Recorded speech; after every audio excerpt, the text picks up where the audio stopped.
Hey everybody, what's up? Gleekon back again, and I see you are too. So thanks for joining in for the next chapter, the Warcraft novel of the Warcraft movie. On chapter 17, um, Medivh did return to help out King Lane, and him and Lothar kind of got into it. Medivh, we know there's something dreadfully wrong with Medivh, and he looks better than ever, but he's doing messed up things. It's almost like he's like possessed, Dead Cemetery style. We know it is the fell that he's under. So stay a while and listen as we continue with the final quarter of this in chapter 18. The humans could not take their terrified eyes off of Duraton. They peered at him through the bars of their own cages, doubtless wondering what he had done to warrant being imprisoned alongside them.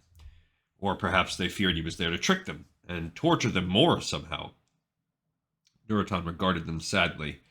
He had tried to help, but his attempt had failed. He had failed, and now he was here, with his own fears regarding the cruel things with which Gul'dan's orcs had threatened his clan.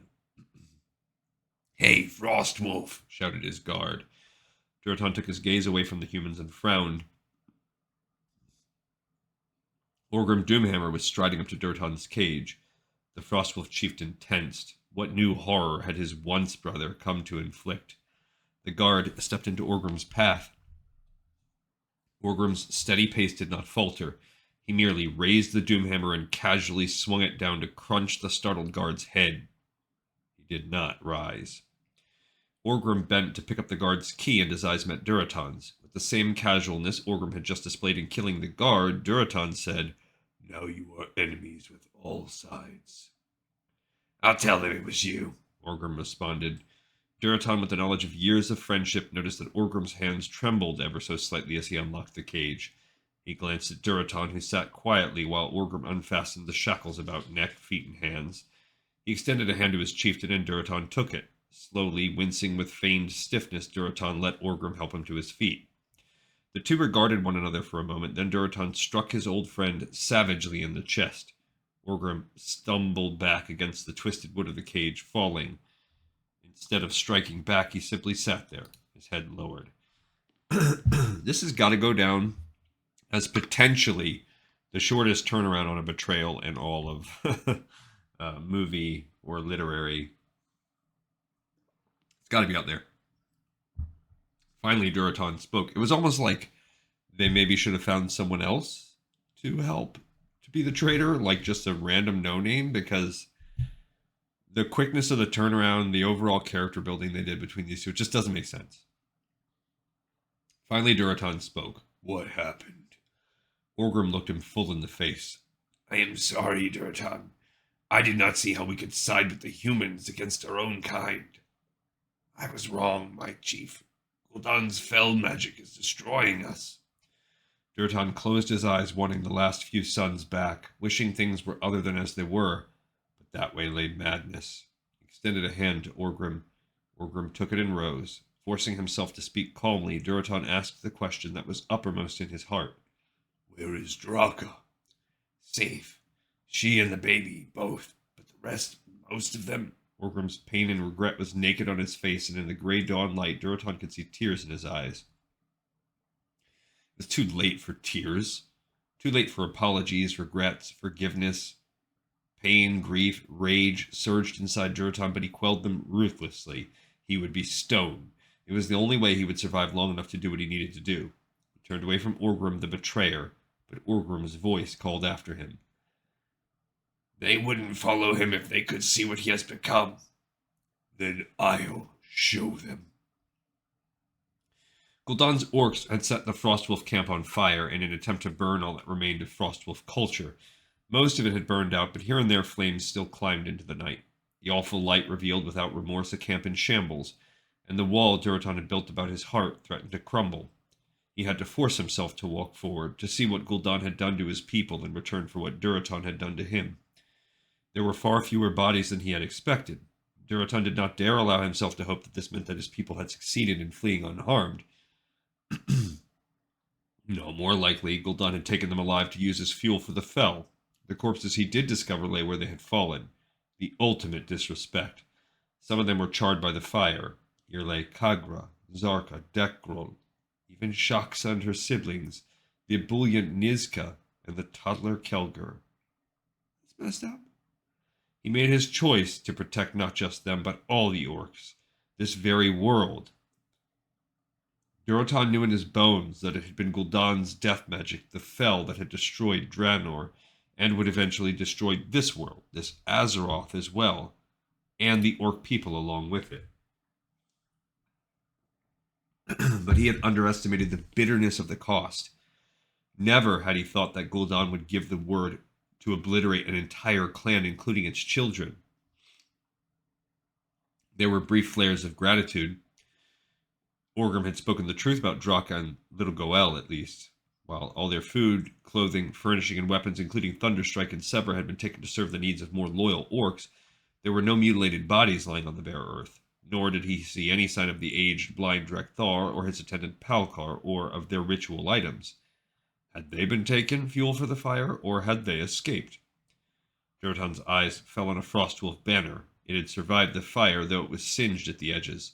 There was a bloody handprint on it. Someone had tried to save it. The walls around him came down then, but not for grief, for fury.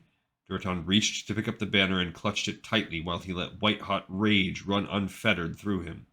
He had lost everything, but he was not yet done. They wouldn't follow him if they could see what he has become. Then I'll show them.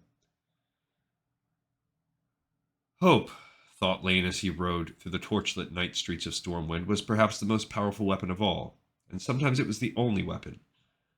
He had feared it would be their only weapon in truth, but Medivh had returned, even if Lothar had temporarily been overwhelmed by the mindlessness of grief. Hope had returned to him, and he saw it reflected back at him on the faces of the citizens of the capital city, as they thronged the streets, even as that hope was tempered with the worry that all thought of war evoked despite the hour. The river of horses and armored soldiers forked around the towering statue of the Guardian, then rejoined as they approached the city's gates, where his family stood on a hastily erected dais, waiting to send him on his way. His daughter, almost as tall as her mother and looking more like Tarya every day, stood with her hands clasped, perfectly mimicking the gesture of the queen. Except Adariel trembled more than her mother did. The burden of a princess, Lane thought. Lane gave her a reassuring nod, then his gaze fell on Varian. The boy was splendid in his formal tunic, breeches, and cape, but he leaned on the balcony as if he wanted to climb over it and into his father's arms. His prince's circlet rested atop his dark head, and his lips were pressed tightly together.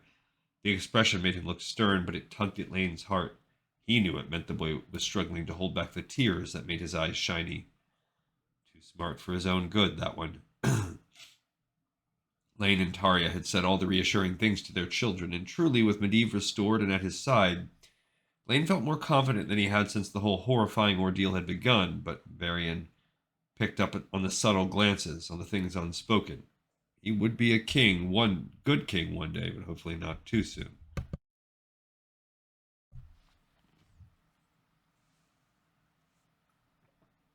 Lane longed to embrace the boy, but he was almost a man now and would not appreciate a public display. So Lane granted the boy the gravitas he deserved. There is no other man I would entrust my family's welfare to, Varian. Keep them safe until I return. Varian's chin quivered ever so slightly, but he nodded. Tarya regarded her husband now, slender and regal, her dark eyes on his. Tarya, his best friend's sister, who balanced a kind heart with a level head better than he ever could, who had seen him ride off to possible death more times than he could count, who had seen him uncertain and determined and joyful and battered, and who loved him through all of those seasons. They had said their goodbyes earlier, in private. They needed no more. They knew. Ready. It was Medivh who broke the moment sooner than Lane would have wished. The king nodded, and without another word, he squeezed his horse into a trot as they headed for the open gates of the city. I'd feel better if Anduin was riding with us, Lane admitted to the Guardian. We'll do fine, his old friend assured him. I'll return to Karazhan and ready myself for the battle. The Frostwolves will meet you on the way. Find me at the portal.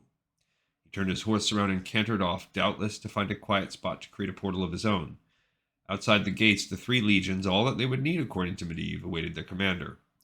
Garona brought her horse up to fill the vacant spot next to her king. Her eyes met his for a moment, then both of them looked straight ahead. Lane knew their minds should be focused on the upcoming battle, but he suspected that Garona's thoughts, like his, were with Anduin Lothar in his prison cell. Anduin Lothar wanted out of his prison cell immediately. He stared at his knuckles, raw and bloody from his futile attempts to beat down the door. He sucked at the blood for a moment, calming himself, then tried again.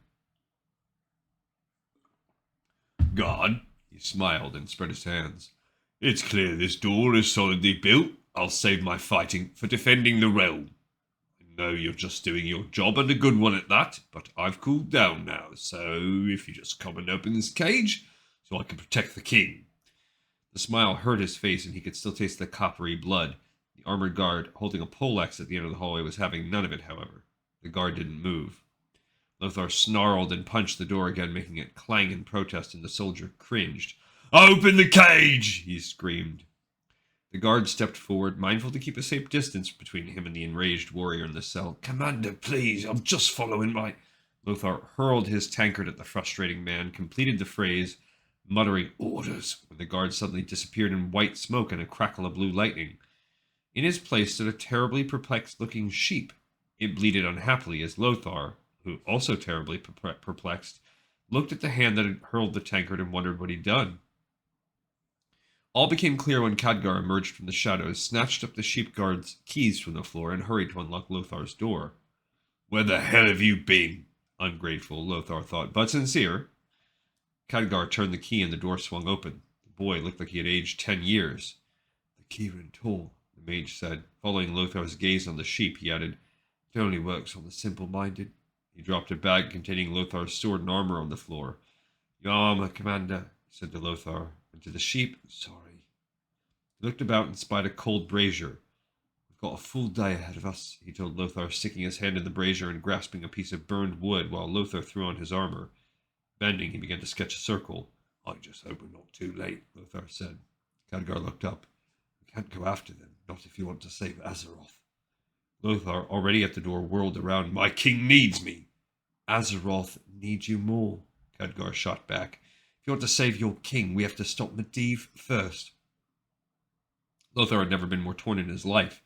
His dearest friend was even now in the process of being betrayed by their other dearest friend, about to be run over by a flood of power-crazed, green-tinted monsters. Azeroth seemed very much an abstract idea when set against that image, but he knew what Lane would want him to do. Khadgar had begun the teleportation incantation. White-blue magic was starting to form the familiar bubble. Lothar took a deep breath and returned, stepping inside the circle. Khadgar rose, summoning the magic to his grip as if he were gathering the reins of a horse. "Where is Medivh?" Lothar asked. Khadgar looked him right in the eye. "We've got a demon to kill." All right, and those of you that played Orcs and Humans kind of know where they're going to be going from here. We can also kind of script out a couple of the pages of tragedy that might be coming before us. All right, everyone, we have another episode in the pipe, 5x5, and as always, you have my appreciation for joining me, and I hope that you enjoyed this episode of Lore of Warcraft. I'll see you guys on the next one.